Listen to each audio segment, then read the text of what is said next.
Today, let's talk about purchasing. So, as EMS managers, we will all be in charge of some amount of money, whether it's thousands of dollars or millions of dollars, and we need to purchase things in order to provide our services. So, what are we purchasing? What are the big things that we're going to be purchasing? How do we do it? And what are we doing? So what are we purchasing? Well, we're purchasing a lot of things. Some are disposable, some are non-disposable. We'll call them durable. So our disposable items, think of those things that we're using um, once and they go away. So think of IV catheters, think of nasal cannulas, 4x4 bandages. These things we use on a patient, and once it's used, it's gone. And a lot of these disposable items we're purchasing month by month. Perhaps we're purchasing them just a couple times a year, but we need to track their use in order to adequately estimate our costs for these things. So we need to know how many IV catheters are being used, how many nasal cannulas are being used, so we don't run out. On the durable side, these are our long-term purchases. These purchases will go on over multiple time periods, multiple years. Think of purchasing ambulances. Think of purchasing cardiac monitors. We're not going to buy a full fleet of new ambulances every year. We're not going to buy all new monitors every single year. So we're going to break out our purchases into kind of regular purchases, our disposable items, and our more one-time, kind of longer-term purchases in our ambulances and like our cardiac monitors. With our long-term purchases, you might have heard the term about annualization. We're going to annualize these costs, or amortization is another term for it. So with these large purchases, we're not making them every single year like we are IV catheters, like we are nasal cannulas. So let's take an ambulance. It costs $100,000 to purchase an ambulance, and its lifespan is going to be 10 years. So we can annualize that cost at $10,000 per year. So what is it going to cost us over its lifespan? So we are making a lump sum purchase, but then what is it costing us over its functional lifespan? For our smaller stuff, those disposable items, and even some of the smaller durable items like our cardiac monitors, we're going through medical suppliers, and there are dozens upon hundreds of medical suppliers out there in the US. So who do we choose? Who do we go through? Well, a lot of the times you work for a public service, county level service, municipal service. There's a public contract. So let's say supplier X has a contract with your county. We're going to have to go through supplier X. So we don't have a whole lot of choice there.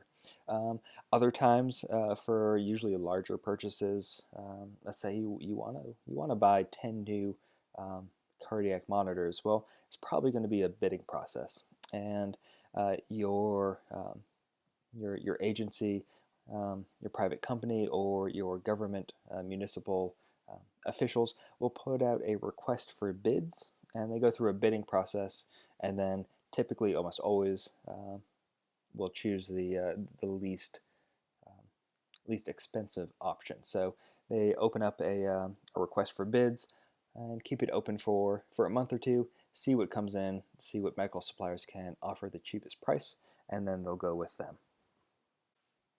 So focusing on those disposable items, those smaller things, what does it cost? What are our costs to buy these things? All of these are kind of average cost. Doesn't take into account special contracts or buying in bulk. Just pulled some costs off a popular medical supplier website.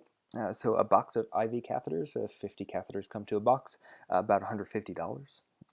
Just an empty jump bag, empty kind of first in bag, whatever you want to call it. No equipment, no supplies in it, just the bag. Anywhere from $200 to $300, depending on the bells and whistles you want with it, the durability of it, the quality of it. A scoop stretcher, just a quality, basic scoop stretcher. You're looking at about $1,000 for that. So these things might cost a little bit more than you're expecting. Um, Medical suppliers definitely charge you a pretty penny right there, so pretty basic but quality scoop stretcher will run you about $1,000. Here at Western Carolina, we just purchased a new Zoll X Series cardiac monitor.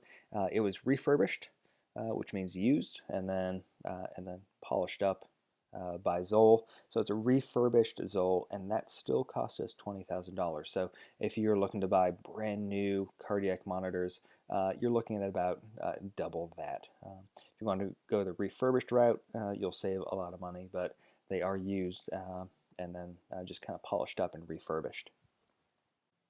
All right, let's get into the fun stuff and buying an ambulance. So this is a huge purchase. Takes a lot of time, a lot of effort, a lot of thought. So we just don't go out to the car dealership, the Ford dealership, and say, I want that one, and then drive it off the lot the same day. So these are big decisions. This is a big time deal, and it's also a good excuse for us to look at a lot of pretty pictures of ambulances here. Now, this purchasing decision can get overwhelming, can get very complicated. There are hundreds, if not thousands, of different configurations of ambulances out there and available to you. So first, we need to identify our needs. So, what I'm buying an ambulance. What do I need it for? One of the first things I'm going to ask is, do I want a BLS ambulance or do I need an ALS ambulance? So our BLS ambulances carry less equipment, so needs less storage, less space. Maybe it's just medical transport. I need more maneuverability. So is it BLS or is it going to have some ALS functions? Under driving conditions, so think about the area that you're in. So we're out here in the mountains. A lot of our agencies out here has some very rural areas, some very kind of straight up the mountain dirt gravel roads, and just about all the ambulances out here are going to have four-wheel drive. Your ambulances in urban areas in the city, they don't need four-wheel drive. That's going to add to the cost. Getting that option, but out here it is needed, absolutely needed. So four-wheel drive, and then transport times. This kind of goes into patient comfort, crew comfort. If you're regularly transporting an hour, 2 hours, you're going to want some extra options in the back of that box. You're going to want some extra options in the driving cab for comfort and for taking into account that you're going to be driving long distances for longer time periods. With crew comfort, you need to think about storage for crew equipment, for extra things, for anything that the crew might have with them, might need with them on the truck during their shift. We've got ambulances that have extended cabs. We've got ambulances that have four-door cabs that have extra crew storage. So you need to take into account the comfort of your crew, because if you buy a bare bones ambulance with no comfort features in it, your employees will definitely revolt on you pretty quickly. And then what do we need in that patient compartment? And there are so many options for the patient compartment. So depending on what you need, what you want, and what you're looking for, but we need to take that patient compartment into consideration when designing and ordering our ambulances. Let's go through a few examples. Here we've got a Type 2 BLS ambulance, so basic life support ambulance.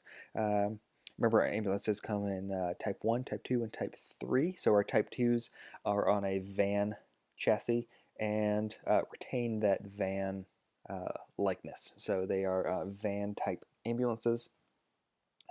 These are typically used for basic life support, medical transport, or just BLS units. Because the interiors of these are very cramped, there's not a whole lot of space in the back of that ambulance to adequately perform ALS procedures. You can do it. It's just you can put ALS equipment back there. There are plenty of services that use these ambulances for ALS purposes, but just bear in mind that the space is going to be limited in the back of the ambulance. The positives on these, if you are using it for an emergency system in an ALS capacity. They are very maneuverable. They're good on fuel. So in urban environments, they are very helpful, are very useful in urban environments, even as ALS units.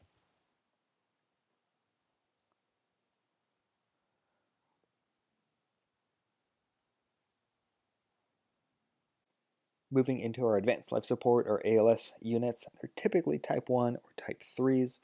So our type 3s are just like our type 2s, are based on a van chassis, but they've got a patient care box mounted to the rear of it. So van chassis with a box.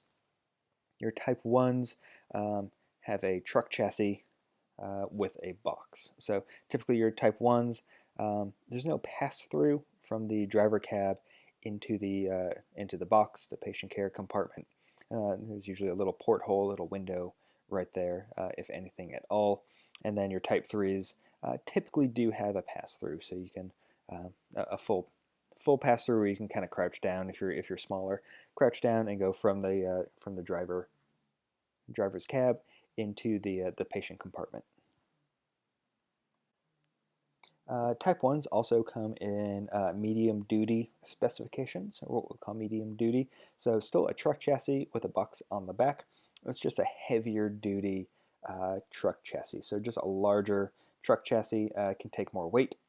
It is just physically larger. And these typically have larger patient care boxes. So let's say you're a pretty typical 5'10". These boxes you can probably stand up in versus the type 3s or maybe a typical type 1 where you might have to bend over a little bit. But these are a little bit heavier duty, a little bit more rugged and larger. So it just depends on the needs of your system, the needs of your community, and the conditions in which you are using it. Now we mentioned crew comfort, and if you are in one of those systems that is a system status management system with fully dynamic deployment, or even one of those with that hybrid deployment where you've got some peak load trucks moving around your response areas all day long, you might want to consider these extended cab versions coming in. These type 1, so still a truck chassis, but we've got Medic in Charlotte on the left. They've got these 4-door versions, so lots of room for your crews. They can also accommodate new employees, right, on their third ride time, their FTO time. They can accommodate students very easily without having to cram them in the back of the box. So 4-door versions offer a lot of comfort, a lot of space for your crews while they're posting in this dynamic deployment environment. On the right, we've got Guilford County EMS, which has gone with an extended cab. So they've got kind of a hybrid deployment model there.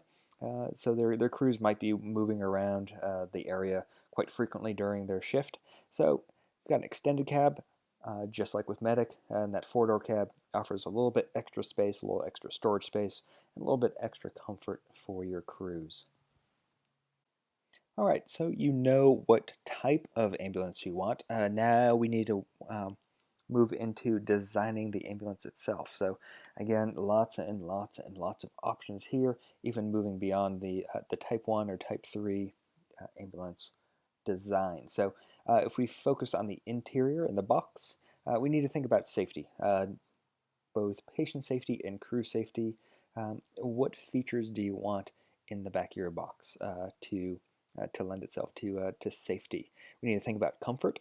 Again, we're thinking about transport times, we're thinking about patient comfort, we're thinking about crew comfort. If you were doing long transports, you want more comfortable seating for your crews, and things that are within easy reach. Accessibilities. So where are things? Where are your storage units? How easy is it to get to your storage units? Where is everything positioned in terms of accessibility? So it's all dependent on your individual agency needs, your individual unit needs. Maybe this is a bariatric unit, maybe this is a dedicated long transport interfacility unit, we need to think about what we need and where we need it. And then the special needs of our units, our extra options. Let's say maybe we need a refrigerator to put things in. Maybe we carry medications that require refrigeration at all times. Maybe we have fluids that require refrigeration, so maybe we need a refrigeration unit. Maybe you work for an agency, we're part of an agency that provides some technical rescue, and we need special compartments for specialty tools. So if we need specialty compartments, think about that.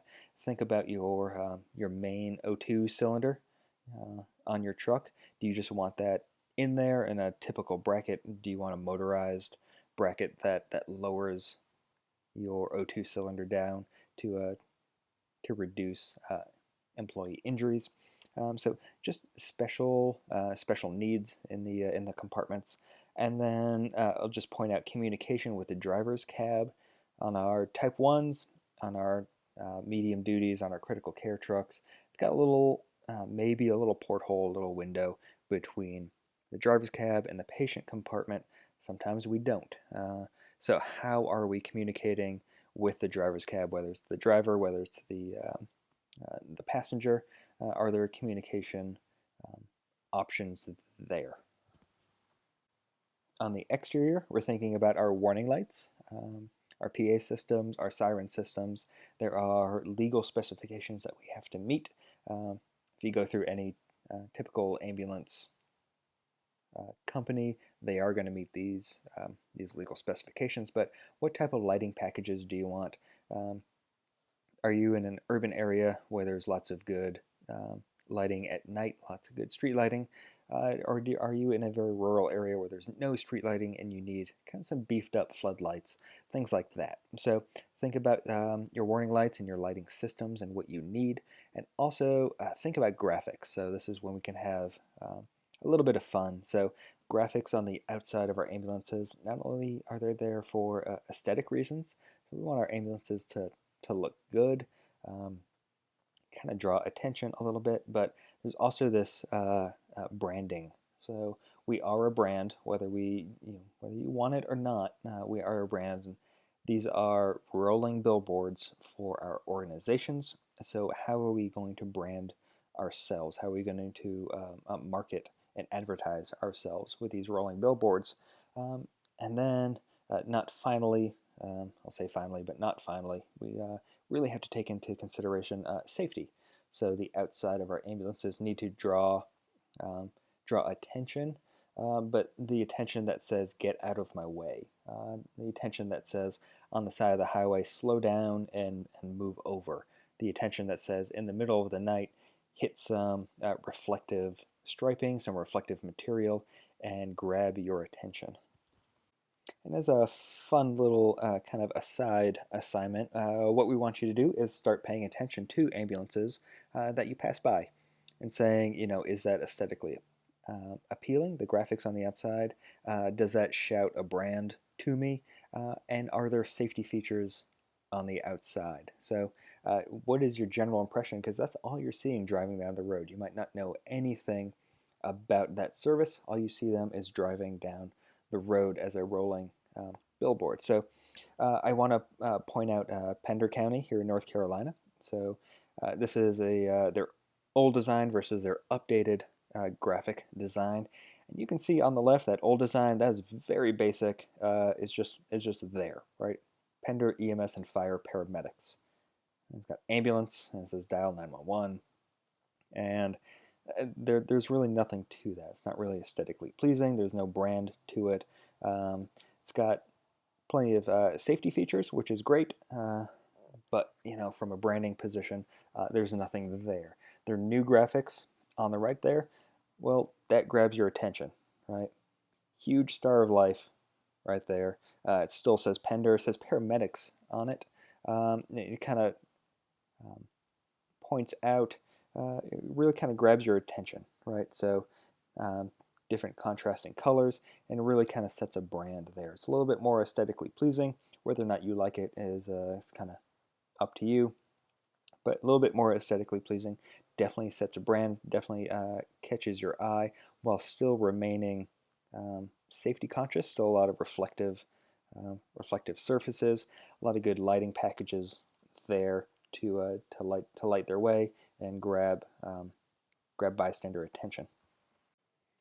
Here, we're not even going to say or tell you where this ambulance comes from, but the branding is great. So just look at it. You know where it comes from. You know it's tied into its organization. It's tied into its community. It's got safety features. Um, it's very aesthetically pleasing, right? It's fun to look at. It's a nice, pretty ambulance, right? As we would say, and it's got a great brand, right? You see this rolling down the road. You know exactly where it came from. You know exactly the community it came from, and you know it's tied into its community and tied to its organization. On the safety side, we want to make ourselves as visible as possible, so we need good lighting packages, strong lighting packages. Just about every ambulance lighting package now has moved to LED lighting, uh, low energy consumption versus kind of high lighting output. And then, in recent years, past decade or so, we've started offering and adding on all of this reflective striping. So we've got these chevrons, typically on the back of the ambulance. Some organizations like EMSA here on the right, EMS Authority out of Oklahoma, continues that striping on the side just to increase visibility, increase that color contrast, and increase reflectivity. So we can grab your attention in the middle of the night. We can grab your attention in the middle of the day. So think about reflective striping. Think about those color contrasts, which grabs attention and increases your crew's safety. Buying an ambulance is a lot of fun, but at some point you're going to have to replace it. So what are we doing, or what are we planning for our ambulance replacement strategies? So the typical ambulance lifespan really depends on the environment that you're using it in. Are you a rural service, very long transports, lots of highway driving? Are you an urban agency with short transports but lots of city driving, lots of stops, starts, hard accelerations, hard stops? So it depends on the environment, but we're looking at 8 to 10 years for an ambulance, and usually somewhere around 300,000 total miles on its engine. So I've got a few options. I've got an ambulance reaching the end of its lifespan, that 300,000 miles, let's say it's been on the road for 8 years. So I can do a full replacement. I can sell that ambulance off, strip it down, and fully replace it with a brand new ambulance, a brand new chassis, brand new box, brand new everything. I do full replacement. Second option, I can do a partial replacement, what we're going to call a remount. Maybe the chassis, the engine is just shot beyond repair. We can sell that off, maybe sell it for scrap, or sell it to someone else. But we can take the box off, and maybe that box is still in decent shape and still serviceable.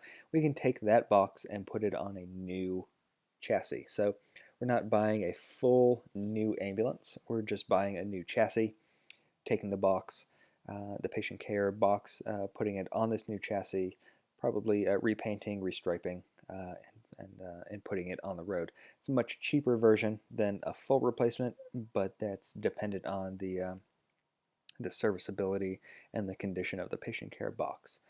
Another option is refurbishment. So we can refurbish our ambulances. So if we're going to do this, we need to think about this kind of midlife. So we've hit 100,000 miles, maybe we've hit 150,000 miles. It's an 8-year lifespan, let's say, maybe after 4 or 5 years. What we're going to do is, instead of a full replacement, instead of a remount, we're going to try to extend its life. So we're going to send it out. We're going to repaint, restripe, fix dents, fix dings, fix scratches, maybe put a little bit of spit and polish and new equipment, new upholstery in the driver's cab, replace seats, replace kind of um, those pieces of equipment that wear out. So we're just going to refurbish it kind of mid-life. So this can extend the life of the ambulance and also keep it looking new. So we've got an older style ambulance. Well, now we refurbished it. It's just as comfortable as it was new out of the dealership, and we've fixed the dings, we've fixed the dents, we've fixed the scratches, and it looks new. So we still have that aesthetically pleasing ambulance, and it's in good mechanical shape now since we've refurbished it and done a full mechanical um, refurbish. As always, if you have any questions, comments, concerns, or cuss words, please let us know.